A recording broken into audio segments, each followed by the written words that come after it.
Hi friends, welcome to my channel. AP గ్రామ ward సచివాలయ ఉద్యోగులకు ఒక గుడ్ న్యూస్ అండి. గ్రామ వార్డు సచివాలయ ఉద్యోగుల సమస్యలపై అధికారులతో జేఏసీ ప్రతినిధులు సమావేశమయ్యారు. ఇందులో నోషనల్ ఇంక్రిమెంట్లు, ఆన్లైన్ సెలవు విధానం, అలాగే హార్డ్వేర్ సమస్యలపై చర్చించారు. ఇక జీత భత్యాల గురించి కూడా చర్చ జరిగిందండి. మరి ఆ వివరాలు ఈ వీడియోలో అయితే తెలుసుకుందాం. మీరు ఇంతవరకు నా ఛానల్ని సబ్స్క్రైబ్ చేసుకోకుండా ఉంటే దయచేసి సబ్స్క్రైబ్ చేసుకోండి. దీనివల్ల నేను చేసే ప్రతి వీడియో ఒక నోటిఫికేషన్ మీకు అందుతుంది. లైక్ చేయండి, షేర్ చేయండి.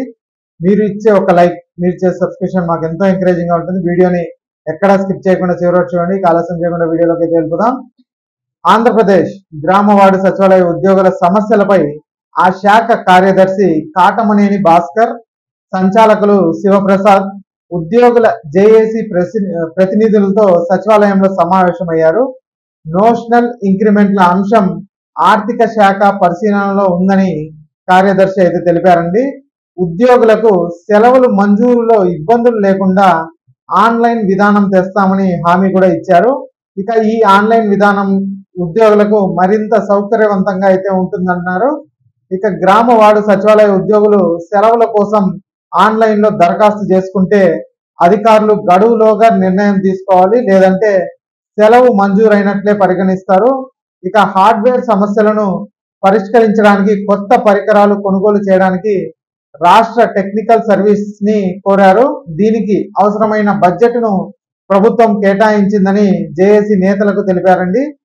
ఇక ఇంటింటి సేవలు అందించాలనే ప్రతిపాదనపై జేఏసీ నేతలు అభ్యంతరం వ్యక్తం చేశారు.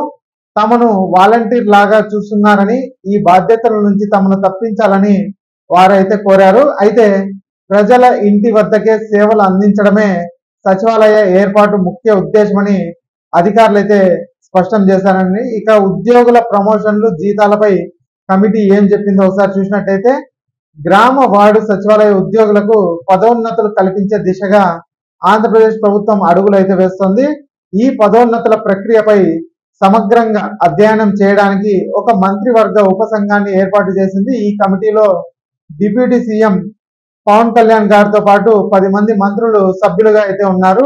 ఈ కమిటీ ఇంటర్మీడియటరీ పోస్టుల సృష్టి, అలాగే వాటికి పే స్కేల్ నిర్ణయించడం, అంటే జీతాలు నిర్ణయించడం, ఇతర విభాగాల్లో ప్రమోషన్స్ ఛానల్స్, పదోన్నతుల తర్వాత ఖాళీలను భర్తీ చేసే పద్ధతులపై పరిశీలన చేసి తర్వాత త్వరగా సిఫార్సులతో నివేదిక సమర్పించాలని ప్రభుత్వం అయితే ఆదేశించింది. అంటే దీన్ని బట్టి చూస్తే ఈ మంత్రివర్గం జీతాలు, దానికి సంబంధించిన ప్రమోషన్లు అన్నిటి గురించి ఈ మంత్రులు సభ్యులందరూ వాటి పదోన్నతులపై పరిశీలన చేసి ప్రభుత్వానికి సమర్పించిన తర్వాత ప్రభుత్వం వాటి గురించి ఒక నిర్ణయాన్ని అయితే తీసుకుంటుంది. ఆ నిర్ణయం కూడా మనకు త్వరలో వచ్చే అవకాశం అయితే ఉంది.